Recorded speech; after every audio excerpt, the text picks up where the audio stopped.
I just said, hi, my name's Lori Pittick, and I work as a sign language interpreter. I work for LBP Interpreting here in Mobile, Alabama. A typical day in my life is crazy most of the time.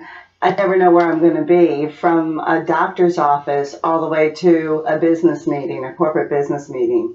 I also work a lot as a video relay interpreter, which is kind of telephone calls for deaf, which I handle between deaf and their hearing peers. So if they need to make a telephone call, they just call me up, and up they pop up on my TV screen, and I call their peer or doctor or friend or mother on the telephone, and I'm their voice on the phone. And when their friend, mother, doctor is speaking, I'm the signs that the deaf person's saying. There's so many other things to do with interpreting also. You can be working in schools, as I said, doctors' offices, lawyers' offices, business meetings. Anywhere you see people, you'll see an interpreter. There are sometimes staff positions that are with schools and other agencies, sometimes government agencies. They're full-time positions, and you'll get your benefits out of that, your health benefits. There's also what we call freelance interpreting, which is really great if you need a very flexible schedule where an agency will call you for a job, and you have the option of whether taking the job or not, just how it fits in your schedule. You can usually work up to about 20-25 hours a week. I know it doesn't sound like a lot. The pay actually is pretty good. So depending on how you want to run your life, whether you want the flexibility of accepting a job or you want the stability of a regular 9-to-5 job, you can work for an agency or as a staff position. There's a lot of variety in our work, and we really always enjoy it. So if you want to become an interpreter, here's some things that you probably want to go through. First of all, there's an educational requirement now to become an interpreter. There's several four-year colleges around that do offer four-year degrees in interpreting. Just check around. I'm sure you can find them out. It's a good idea to just start at a junior college that will offer ASL as a language. It will give you an idea of whether you have a feel for the language, if you have the skill for the language, and if this is something you're really going to want to do. Then you can kind of look into the four-year colleges, and there's some awesome colleges around that have great programs. Most of those colleges, and once you graduate, will offer testing in order to get you started along the way. That is one thing that you become very familiar with as an interpreter, especially when you're starting out. It is to work no matter anywhere around the country. You have to have national certification. Well, it also helps on the pay too. If you have that national certification, it allows you access into most arenas so that you can work in, and it also ups your pay. Depending on where you live, you might want to check out the state requirements in the state where you live. Some states do have a licensure law where that you have to have this certification in order to work there. Other states don't have it, but they still require some sort of certification to it.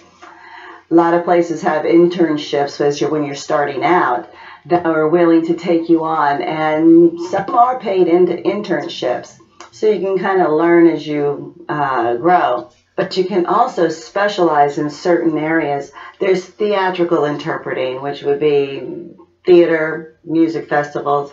There's mental health interpreting, which has to do with mental health.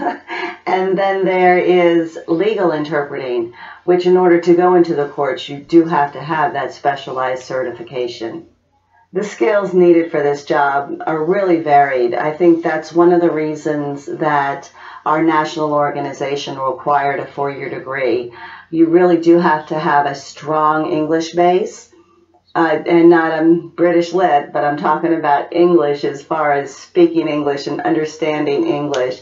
Having a broad scope of experiences also helps you when you go into the different settings, whether it be from medical to business, you have a little taste of something and know what they're talking about. It's a whole lot easier to interpret. Good to have people skills because you're working with people all the time, which is one of the reasons I love it. I love talking to people, so here I am. One of the best and worst parts of this job. The best parts, I get to meet all kinds of interesting people. Love learning different things. I was interpreting in a carpentry class, so I can tell you how to build a house from the ground up. Being at the birth of a baby, I've interpreted births and celebrations and really great parts of people's jobs, so that if they've gotten a promotion, which also can kind of bring me to the worst part. Being at the deathbed and having to interpret for someone is saying goodbye to a loved one. Or anything in that kind of thing, or having to tell somebody they're fired when you know that they have 4 kids at home that they have to eat or feed, and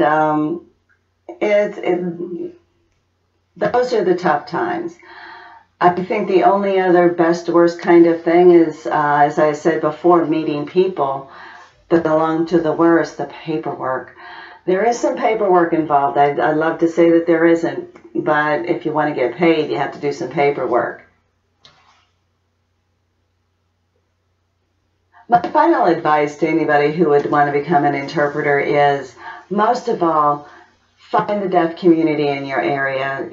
Just contact a local agency who might work with deaf people and find out where they would go. A lot of times there's deaf clubs, and interact with them. The best interpreters usually come from people who have been around the deaf community and learn from them. You need to learn the culture and their environment and how they communicate with each other and you. It's the best way to really learn the language. It also builds trust between the deaf community and yourself. That is critical in being an interpreter. As I said before, the different kinds of settings you would be, from the doctor's office to a business meeting to wherever, a workplace. You are being put in their situations where normally with hearing people you would not be there. So you need to have that trust that they know that you're going to voice exactly what they sign, and that when someone's speaking, you're going to render that message faithfully back to them. Some of these situations are very personal, so the deaf community wants to know that you're going to have confidentiality about what goes on in those situations. They have to trust and know that you're not going to go out and say anything to anybody else. That is probably the key to being a successful interpreter, is having the deaf community trust you to carry their message into the world, and to have the trust that their message will be carried into the world from you.